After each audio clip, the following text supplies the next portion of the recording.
Hey guys, Kit here of Burn One. Doing another meta talk. This time we're actually with Dean and our special guest, Simu Wang. Yeah. Hello. Mhm. If you want to go ahead and introduce yourself, you were the winner over in, was it, I forgot, Carterina or Hobby Shell? Yeah, it's Katarina. Carterina in Katarina. Southern California for the WGP qualifier, which had how many people? Oh my gosh, we had 42, I think. Yeah, it's a pretty big event. Yeah. It's probably one of the bigger ones. But yeah, Mhm. go ahead and introduce yourself for those that don't know who you are in the community. All right, for sure. Yeah. Hi, my name is Simu Wang. I also go by Samuel. I'm a English certified judge in the SoCal area. So, if you ever go to like one of those English regionals, I'm usually the guy who's speaking pretty loudly because I'm pretty loud. And then I've been playing Weiss for 5 years or so. Um, a friend of Kit's from back when he was still in the area, which is pretty Yeah. cool. Um, yeah, and then I play Kemono Friends. Nice. Yeah. Besides this, what are some of your other accomplishments? I know you've done some other stuff. I went to Nats last year, after qualifying with Gochiusa. Um, that's like the big one on the Japanese side, and then I feel like I'm pretty proud of being an English judge, and I would consider myself like one of the better ones, and kind of like one of the first people to get onto the judge program and like kind of pushing it with like the visual people. So yeah, hopefully English gets more competent judges and we can actually, be respected and not looked down as a bunch of shitters who don't know the rulings. Lamau. Yeah, I was actually part of the judge program, but I think it was this past season I got kicked off of it because I haven't worked at any Oh of the shit, you events. haven't. Yes? Yeah, I'm actually also a judge, and I'll be judging Atlanta. Oh, dude, good luck, man. Oh man. But yeah, so basically you do a lot more competitive stuff in the Japanese side, and then English you're more of Right. like you want to be on the ruling side and stuff like that. Help with the judge program. Correct. Yeah, that's the idea. Cool, cool. Wait, you started Weiss 5 years ago? Was that about the time we met? Basically, what the fuck? Basically, Oh, yeah. okay. 5 years ago, I started college, and that's when I got into Weiss at like Triple Crown and stuff like that. Back when. Oh man, what a mistake. Here we are now. What a mistake. Holy crap, dude. Okay, so anyway, we'll get into this now. So I figured I'd get Sam on because I mean he won with Kemono, which is pretty interesting. It was a deck that Dean and I talked about. If you guys watched our tier list discussion for Japanese, and we were talking about how Kemono like right now is kind of positioned like kind of like a rogue deck that's going to sneak in like on the bottom and like upset a lot of things because it just what it does is really powerful. But we got like a pretty interesting list here. I haven't seen a list like this really. I don't know if you found this yourself, right, Dean, or something, or how did this list come Um, about? I think you just kind of link me things that like win in like WGPs or like in Japan, right? And I think this was like one of the lists I look at, and then I went okay, I'll test it, and then I was talking to Chairman about it, and I'm like, yeah, but like here's like a couple cards that kind of aren't too good, and then he made some changes on his own, and uh, turns out it's a really good shell. It's a really good Yeah. shell, actually. Yeah. Actually, just to give a backstory about like kind of why I picked Kemono for Katarina. So the week prior, I was down in San Diego at the WP. I was playing oh man, I was playing Hello Happy World with Sayo level 2 combo. It's Windbook. That was spicy. I actually really like that deck. It's one of Randall's creations, and I was like kind of with him while he was building it. I really liked it. So actually, I placed fifth in that tournament. So I bubbled. It's pretty unfortunate, but at that tournament, I saw that there were a lot of players playing Albuta. There's a lot of players playing Guilty Kiss, which has the Coco Chino level 3 combo, and there were like a few Gochi players too, and they were like playing Coco Chino and like burn ones, and I'm just like, wow, these decks do nothing against Kemono. And then there was a bunch of players playing Standby, and I'm like, wow, Standby does like nothing against Kemono. And I'm like, I should just play Kemono.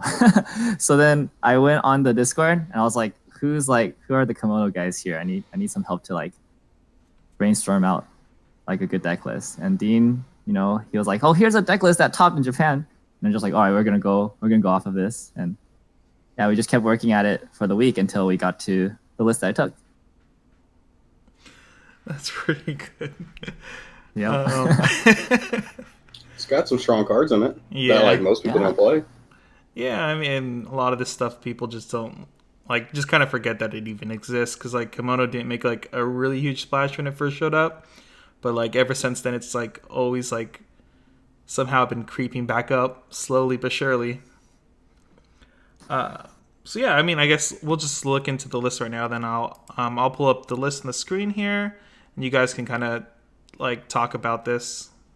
I guess we'll start with Simu, if you want to just kind of talk about the idea of the list and everything. Right. So, I mean, I think Kemono Shell is pretty basic. I think there are certain cards that you basically play in every Kemono deck. You have your Kabans, which force your opponents and yourself to not burn one, but obviously you don't burn one, so it's basically telling your opponents that they can't burn one and do that. I think every Kemono list should play Dolphin.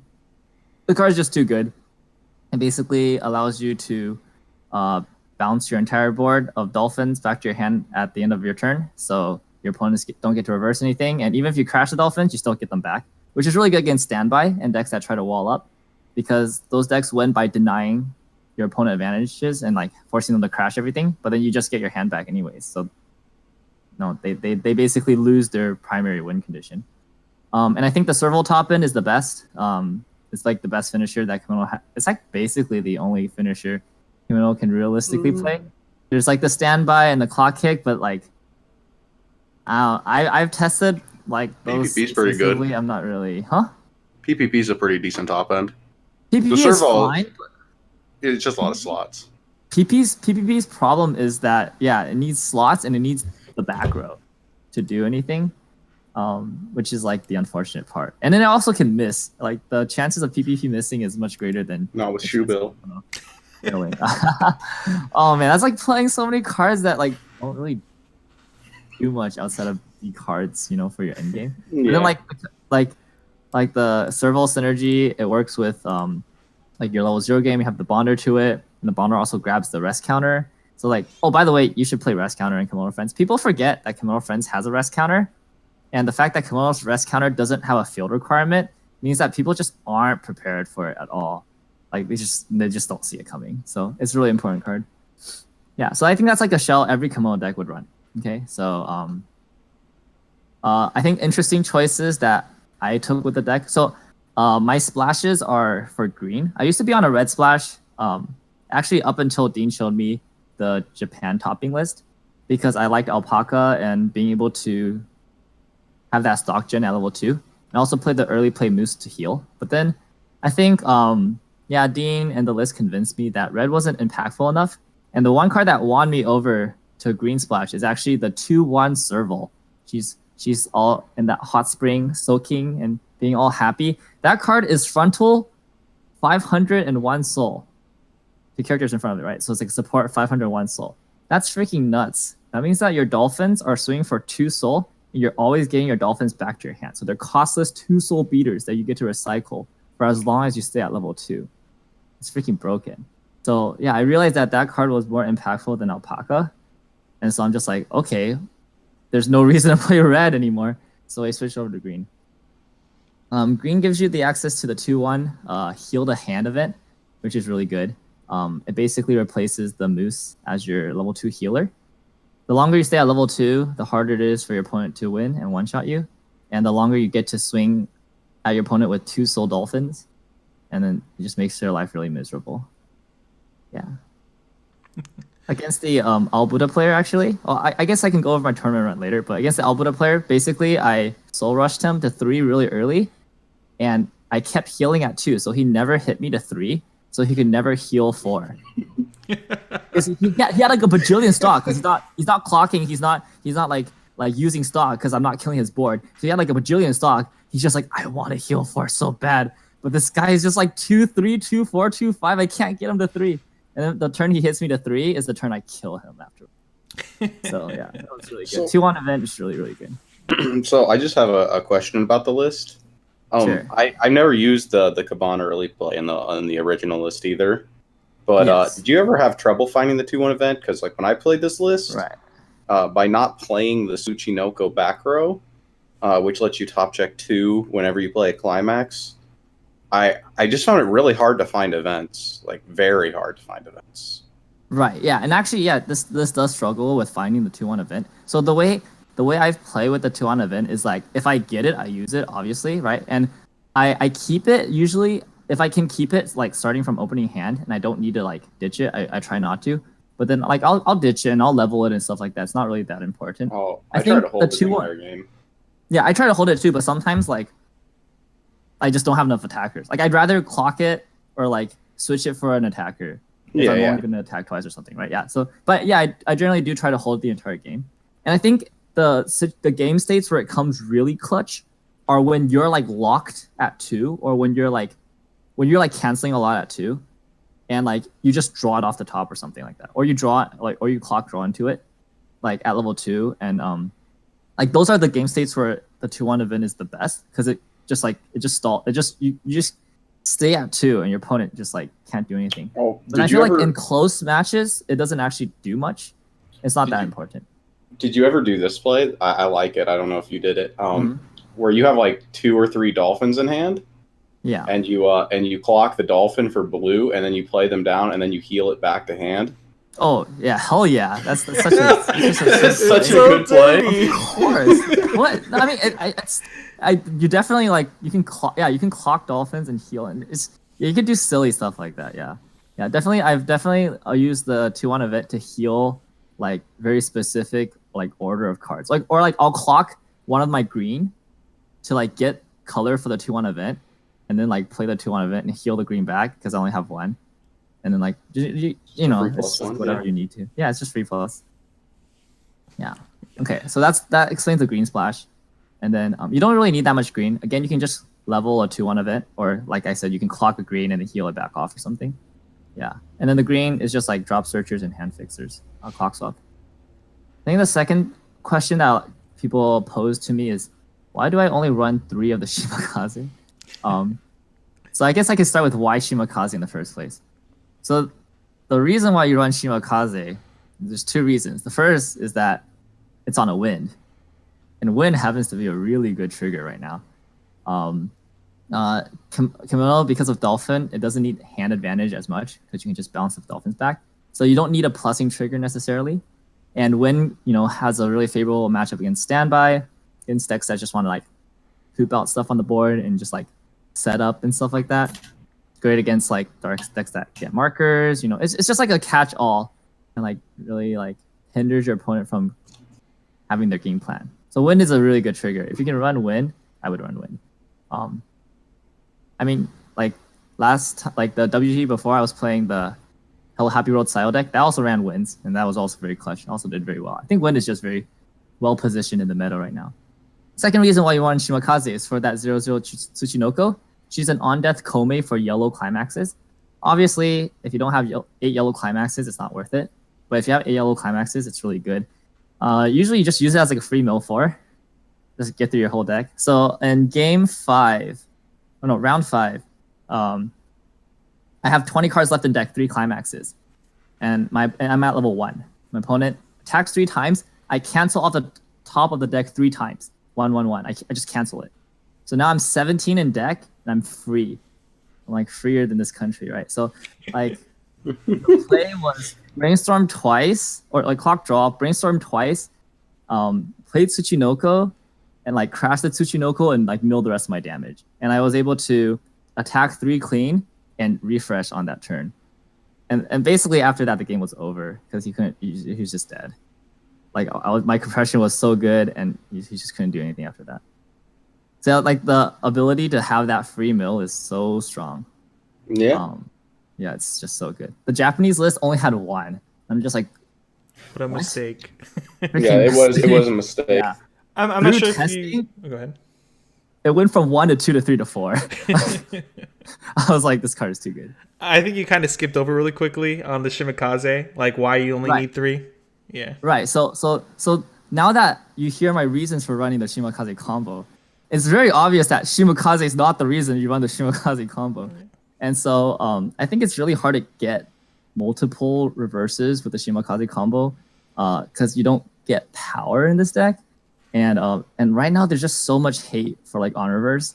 Like either your opponent's playing standby where they just have fatties, or like I don't know, they're just bigger than you, and it's just like really hard to get reverses. Usually though they give up one lane, which is like the important thing. Yeah. And that one lane is all you need because you can play like a Dolphin, a Shimakaze, and then search your other Dolphin, and now your Dolphin engine's online, right? Or you like usually like you just need one, and then of course like the more you get the better, but like you don't need four because like four is like to have the consistency of like I want to try field this if I can, but like when you go into a game, it's very rare that you want to try field. It's very rare that you're given the opportunity to try field. And actually, you have enough drop search and like other options to get cards that, like, especially like, because you run 4 Riki and 2 drop search, and you have a Magi and Clock Stop. You have like a lot of tools to get cards. So like, if you see an opportunity to do 3, you can just do 3. It's like not that hard. You have Rikis, right? But then like, it's very rare that you want to do 3 or you have the opportunity to. In that case, like the 4th copy of the Shimakaze is just usually a dead card that you're clocking or you're leveling, and it can be a utility card, which is like the rest of the deck. So that's why it's really important. And then 2 brainstorm. I've had people like say like, "Wow, your brainstorm counts so low." Really? Well, yeah, it's really Kemono, surprising. I've never seen 3. Oh, I used to run 3. But I think with 2 Amagi, 4 Tsuchinoko, like there are games where I'm just like, I don't want a brainstormer. Like there are just so many more priority targets to get. And like brainstorming, I literally get just games I never brainstorm. Like I would put it on the field for a global 500. I would never brainstorm the entire game. Yeah, Kemono's So, like yeah, one of I those think decks two that you is just don't fine. have to do that. Yeah, I agree. All right, I think those are like the weird choices that people are like that I saw comments about. Other than that, I feel like the rest of the deck kind of makes sense. Pretty self-explanatory. Yeah, pretty much. I mean, it seems like pretty straightforward overall. One thing I think I saw you talk about before, which is a really cool play if you want to talk about it, like the level 3 TD Serval and Tsuchinoko. Ah, yes. Okay, so yeah, Tsuchinoko grabs yellow climaxes, and the TD serval is a top check up to 5. So being able to check up to 9 cards is like really good. There was this, that was against in round 3 against Goblin Slayer. I needed to kill him that turn, and I was like really compressed, but I wasn't really confident that I could get the climax. So actually, I just played a full field with Tsuchinoko on the field. I played the TD serval over the Tsuchinoko. I checked for the Tsuchinoko first. I hit like all wins. Had like 2 wins. I'm like, oh my gosh. And then I checked 5, and on the 4th card, I hit the Stock Soul. So I was able to dig 8 for the combo, and I got it. Yeah. Yeah, it's so, like a I mean, really sick interaction. Because, I mean, you're only basically playing that TD Serval for the search, basically, right? Right. Well, actually, it also has on attack, A1, Ditch 1, global 501 soul. So it actually is really relevant because what you can do is if you have the 2-1 serval back row, you play the Stock Soul, and then after your 2 attacks, if your opponent's at like 3-5, you can global soul, and then one of your servals can side for 2, which is like super dang. I guess like a level 3. Basically, there's so much soul manipulation at level 3. You can like front and side for almost any number imaginable. It just gives you a lot of flexibility with how you want to end your game. And then against I think it was against Saikano in round 5, I missed memory condition. Somehow, magically, I missed memory condition. It happens. You need 2 or more memory to restand the serval, so I missed that. And so all I did was I just played that 3-2 serval and gave global soul, and then rest countered, and then the next turn just gave global soul again and just beat him down to death. It's like I played 2 climaxes. So good. Pretty good.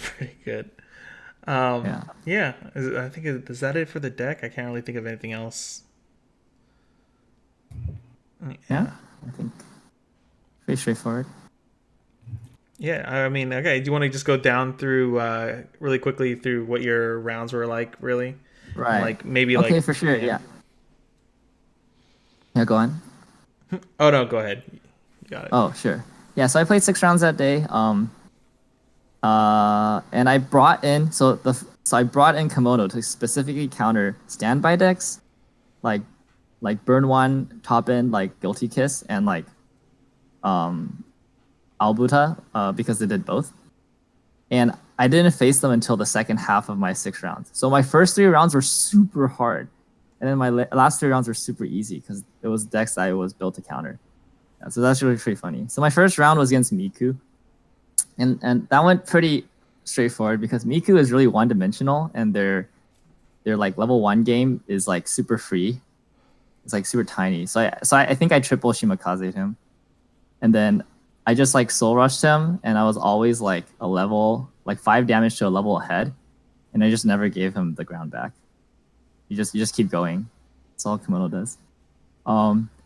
So I was at 2-0 and he was at 3-2, I think. Or he was like at 3-5. And healed down to 3-2 with triple hand in hand. And then he goes hand in hand combo. And so I have like, shoot, how many climaxes do I have in my deck? I have like 7 climaxes, like just refresh or something like that. And he goes for hand in hand. I'm just like, what? This guy's kind of crazy, right? So I cancel his 3 attacks, and then he starts hand in handing. I'm just like, okay, well, sure. And I just take 9.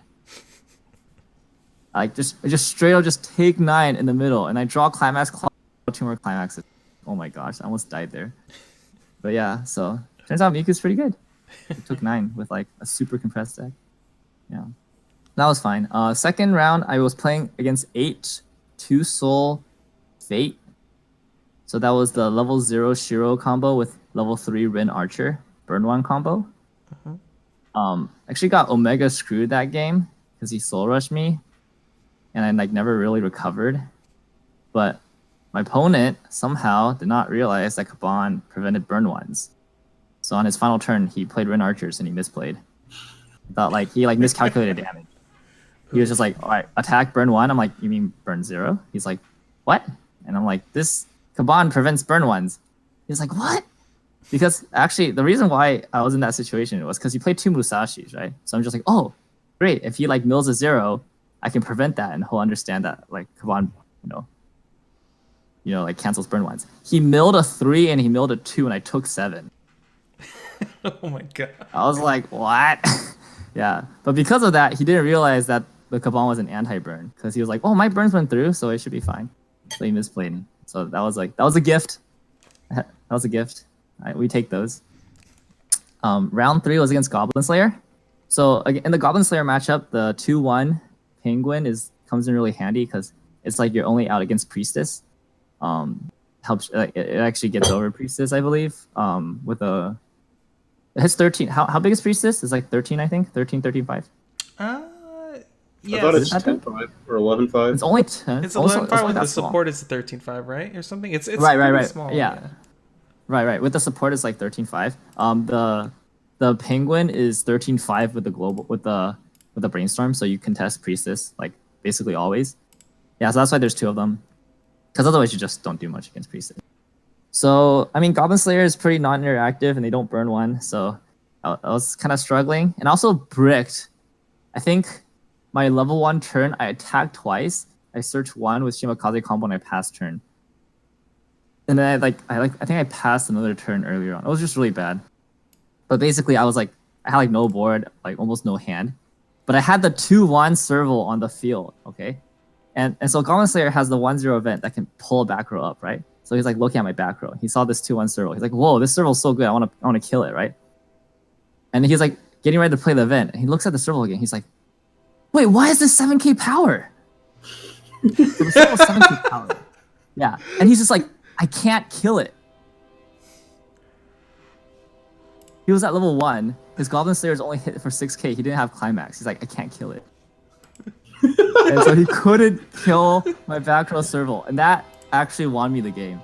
Because that helped me equalize in damage because I eventually got Dolphins and I played Dolphins over them and I swung for damage. And I caught up the damage race. All because he couldn't kill that freaking serval. So Yeah, it has 7k power for some reason that won me the game. Amazing. Pretty powerful. He also got screwed, so he had like 3 stock, a 1/0 Goblin Slayer, which means he never went into Priestess. So that was pretty lucky for me. But I was like getting super screwed too, so I think it worked out. Also, rest counter, he misplayed against rest counter. Like attack order was wrong, but I think he was already pretty done by that point. Like I don't think he would have had lethal even if he didn't misplay. I just flexed on him. Anyways, by round 4, I was playing against Red Puyo. All right. So free. During round 3, Red Puyo was playing right next to me, and after I won, I'm just like, I really want to play against Red Puyo, because I eat that alive. And then when round 4 was announced, it was Red Puyo, and I'm just like, oh, praise the Lord. Okay. But the guy who was playing Red Puyo, he's actually really good. He's like he was actually like I think it was like locally, like he was like a really good player. So I didn't realize that. So his lines were actually really good. He almost like he outplayed me in a lot of ways. Where like he had like a lot of correct decisions, of like not clocking or like brainstorm order and stuff like that. So it was actually a really close game. But I mean, his Arls just did nothing. So like his Arls did nothing, his Sigs did nothing. Like his Puyos were big, but not big enough for the Dolphin onslaught. So pretty free in the end. All right, round 6 was Icy Tail Saikano, standby Icy Tail. So it's a standby deck, which means it does nothing against me. So I got triple Dolphin against him, and I would just crash all the Dolphins, bounce them back. Next turn, draw, no clock, play Dolphins again, crash them all. And that was a game where I triple canceled at 1, milled through the rest of my deck, like no problem. And then, yeah, I was 2-1, he was 3-2. And then he played triple Michiru. First attack, mill bottom 4, 1 climax. Second attack, mill bottom 4, no climaxes. Third attack, mill bottom 4, 1 climax. Cancel, cancel, cancel. He's like so sad. Yeah, so I almost lost that game because of that though, because I got hard stuck at 2. And then my refresh, so I refreshed twice at 2 after having triple canceled like the entire deck. And my refresh was a win, both cases. Oof. So like, it was really weird. I was pretty scared because I'm like, oh my gosh, like I can't heal these things off because the 2-1 heal event can't grab climaxes. So I thought he almost had it. Like I think, yeah, if he like top decked like another Icy Tail combo when I was at like 2-5 with the 2 climaxes on top, that might have been bad, but thankfully he didn't get that. So I won that pretty easily. And then round 6 was against Albuta. So it's like the same thing. Like they stand by their 2/2s. I play my Dolphins, I crash into all of them, I get my Dolphins back. They swing empty for like 3-3-3. I cancel like 3-3-3. And I just do that again. And he was 3-5 and I was like 2-4. And I just healed 1. So that he couldn't hit me to 3 ever. And on the turn I got to 3, I killed him. Yeah. So I think Kemono just really strong against standby. Standby just loses their win condition. It's like it's so sad for them. The one standby deck that Kemono loses to is Sword Art because they have Asunas and they can memory kick your Dolphins. Yeah, I know really that sucks. Which really sucks. But I think you can still play. I think those matchups are still semi-winnable because Not on my locals. Okay, semi-winnable because I think Kemono still gets to compress. That's the thing. Like because they're memory kicking everything, so you get like that free memory compression. And then you just like you just have to brainstorm and like I guess kind of get lucky with the brainstorms, but you should still like get your hand advantage back and compress. So that game plan is still kind of online. And I think your servals are big enough so that they don't get memory kicked on combo turn. Hopefully, I think you still get memory kicked if they have a counter. How big are what? 12-5? Serval swings for 13-5 and 12-5. Without the back row. So that's 14 and 13 with the global 500. She's pretty big. Yeah, she's big. Yeah, you lose to the counter, but yeah. You lose the counter, right? But without the counter, you're still over. So that's probably the worst standby deck to play against as Kemono friends. So yeah, if that's the case, you don't really counter them. But every other standby deck just struggles against you immensely. But yeah, that was my run. Went undefeated. It's pretty good.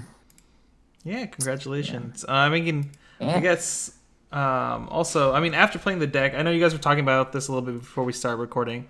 I mean, are there any changes you're looking at, Kemono? Are you like really satisfied with this list? right. So I think this list is already really optimized in a lot of ways. And I'm actually pretty happy with all of it. Yeah, there was one change I've been considering is that I think the 0 bond to the Kaban and the rest counter is really good. I used to run that at 2 copies at a minimum in all my other Kimono lists. Um, and so I kind of wanted it back at 2. And possible cuts, you can cut either the serval double rare level 0 that goes to memory on reverse if she top checks a friends, or you could possibly cut a Tsuchinoko, but I like both of those numbers at 4 for their consistency, and I mean they're just really powerful effects. So it'd be a hard choice. I think I would cut the serval double rare to down to 3 and add another bond. If I wanted another bond, I think that's like the only place where you would make shifts. Otherwise, as far as ratios go, it's really good. You want to have very few triggers in the deck because when you're restanding, you don't want to be over swinging for it too much. So I think the trigger amount is pretty ideal. And then the color ratio is also it's very streamlined. So because you're predominantly yellow, you're never like clocking or you're never leveling yellow until level 3 if you don't have to. So just having like 3 or 4 of the other colors to level is like pretty easy. Like you get there. Yeah. Oh, quick question then. So the original list played 4 Amagi. I remember now that. Right, and right. you were like, how impactful is the Amagi? I don't really like the Amagi. Did you like the Amagi now? Right. Because I really So like the Amagi. as you can see, Amagi is still at 2 in the list. I found some really great uses. First of all, the serval double rare with the Amagi hits for 4-5 on attack, and if you have like the brainstorm, it's like a 5k like beater. You're just like that's really big for level 0. So I actually really like that. The green jaguar drop search gets 1k for every other friend you play up to 2 times. So it also hits 4k. With the Amagi is 5k. So you actually hit really big numbers at 0, which is pretty good because like sometimes you just want to beat over stuff at 0, and Kemono definitely can do that with like a lot of confidence with the Amagi. So yeah, I like that aspect of the Amagi. And then I did enjoy being able to play Stock Soul aggressively early on, and still maintain hand with the Amagi. But I noticed that the more when I was I tested it at 4 Amagi and 3 Amagi, and I noticed that I would often like bait myself into using Amagi when I didn't have to, because it felt like, oh, I really want this like hand advantage or something, when I actually didn't really need it. Because I would stabilize later with like Dolphin and stuff like that, and it would make me pay out more stock than I needed to. Yeah. So and then eventually I realized that like, I think you actually mentioned this in one of our conversations, but Amagi's the best time to use Amagi is first deck to help you get through that crappy first deck compression, and then after that, if you don't have to use it, you like shouldn't use it.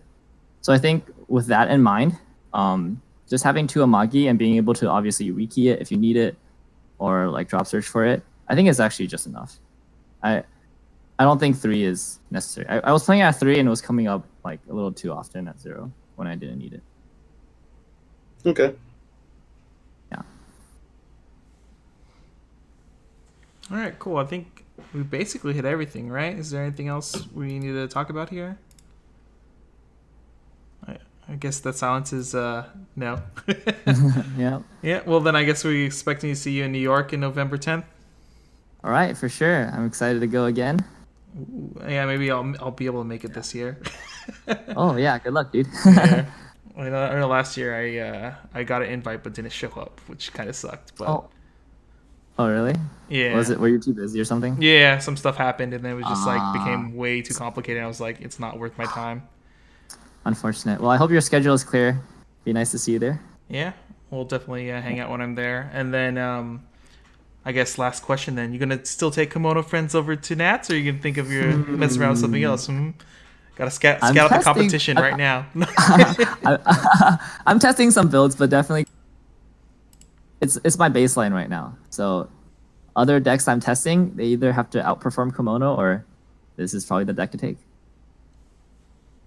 I mean, it's just got solid cards all around, so I mean, yeah, it's never like a you bad said, choice. yeah, it's like kind of positions. I mean, Dean and I have made this argument too. It's like positions, like just how the meta has shaped up and how standby became such a powerful effect going on right now. It just Kemono is like in a really good position to like take advantage of all the cards that were already making like Kemono Friends unique and powerful. So the set's just like getting strong because of that. Hopefully, this Right, continues. right. And it's got the my favorite thing about that set is it like it didn't have broken cards, but it only had good cards. So it's got a lot of ability to adapt to almost any meta. Right. Yeah. Actually, on my interview, with in the section of how did I win, I put buy half a case of Kemono Friends and wait 2 years for the meta to become yours. And destroy it. Yeah, that's basically what happens. Yeah. I think. Oh shoot! I was gonna say something and I forgot. Oh yeah, I think a lot of it will actually come up to the new Saikano set that's coming out. Like if that's strong, what strengths does it bring? How it changes the meta? Definitely, Kemono Friend counters the current meta as it is, but that might even change in the coming months. So we'll have to see if it's still as positioned as it is currently. Yeah, we'll see. I know for at least the Western Islands in North America, our like WGP qualifier for Worlds is like literally like a month and like a week away or so. So like Yeah. I don't know how much it's actually going to change till then, but definitely heading into Worlds though, there might be some shakeups because I mean we still have like Review Starlight, which looks like it might have Oh yeah, some really powerful stuff. if on some imaginary amazing off chance I win Nats, I am definitely taking Review. There's like no way I'm not taking Review so much. Wait. All right. I'm really hyped for Review. Why are you taking I'm Review? so They hyped only for spoiled Review. like 5 cards or something, and you're I'm already in. already I'm my body is ready for Review. Why would you not I'm just play freaking JoJo ready. at Worlds? JoJo destroys Kemono, by the way. Damn, So quick right. little bit of information. damn. Well, good thing we don't have to Not deal with JoJo's in North America. Oh yeah, thank God. That would actually be really spooky. Oh man, yeah, I don't want to think about that. Oh man! All right, I guess that kind of wraps everything up. You guys want to Right. say any shout-outs or anything? Is that silence mean no shout-outs? Well, I mean, my shout out in my WGP interview was actually because he is the one who helped me the most with this deck, so it's kind of redundant now. Yeah, I guess just kind of shill like JKTZG and the Southern California Weiss community. I think it's pretty good. You guys should come visit more. Like we love having out of state people so that we can destroy them. But no, just it's really great to have like different communities of Weiss, like each developing their own meta, their own ideas about the game, and yeah, and also just showing the English judge program. I think I feel like for a lot of years there's just been like this misconception that like judges are like they don't know what they're doing, and that was because back in the day judges actually did not know what they were doing. They were volunteers, they're like, oh, I want to show up. I know rulings when they didn't know anything. But yeah, the new judge program hopefully is helping create like a group of people who are competent at like rulings and stuff like that. And yeah, I really want to. I hope that is like the case that continues to develop. So yeah, if you're ever at your English regionals, try to challenge your judges, like make sure they know their stuff and like respect them, because yeah, if they really do know their stuff, like that's a good thing for this game, going forward. So Most Those are- definitely. Okay, so since you brought judges right at the end here, I have one question for you because this came up before as a question I proposed to other people because there was a judge who was giving a wrong ruling at one of my regionals. Whoa, there goes your mic. So my question is, if you know a judge will give you the wrong ruling, but the wrong ruling will be in your favor, do you call judge? hell no. What? That sounds like that sounds like cheating, man. Okay, just checking, just checking. I don't know, man. I had a judge argue with me once, and I was like, "Dude, the ruling you're giving is actually helping me, but it's a wrong ruling." And then they wouldn't listen to me, so I was like, "All right, whatever." Really? What the Yeah, hell? yeah. This was a little while ago. The judges nowadays Okay. are like way better, but Yeah, I was just for like, sure. I mean, like, sure, if you really want to give that the ruling, I'm like, you're wrong though. Like, I can literally I, show you in the rule books where it says you're wrong, but Right, yeah. right. I don't know. I have this thing where at like a lot of regionals, it's like 50-50, but sometimes they'll be like the mat on the sleeve needs to be on the front, and then they'll be like giving me warnings. Oh yeah. And that's like the I most hate like flip floppy thing too. I hate the mat ruling, but I mean on that I just have to like go with whatever head judges says on the day. Yeah, but it's stupid, but you know you Yeah, I'm not sure if I've been to a regional yet that has had the same ruling on sleeves. It's always went back and forth. It needs to be on one side or the other every other regional. and that's not because Bushido doesn't know what the rulings are. It's because Bushido always can't freaking make up their mind because you know they're just trying to figure out what works and what doesn't. They just keep flip flopping. It's stupid, but Yeah. yeah. Well, I guess If you're ever at a regionals that I'm judging and you're not confident about the judges, just call for me, dude. I'll come over. all right. If I'm at Car Expo, I'll call you every round just to say hi. For sure, dude. Okay. All right. I guess I'll try to stop. I guess with that, guys, we'll call it a night here. Hopefully, we'll see you guys in the next video. And thanks to Simu Wang for coming on, help shilling out to the Kemono community because I know there's a few of you out there like Dean, and hopefully this gives them more confidence or more inspiration to try other things out because it's a unique list and it's like it's not every day you see Kemono topping something, right? Right. Well, it was a pleasure to be here. Thanks for having me. And components are now 2480. Oh man. All right, guys. We'll see you guys in the next video later. Before you go, make sure to like and subscribe to our channel if you do enjoy our content as it does help us grow, and check out some of these social media links below.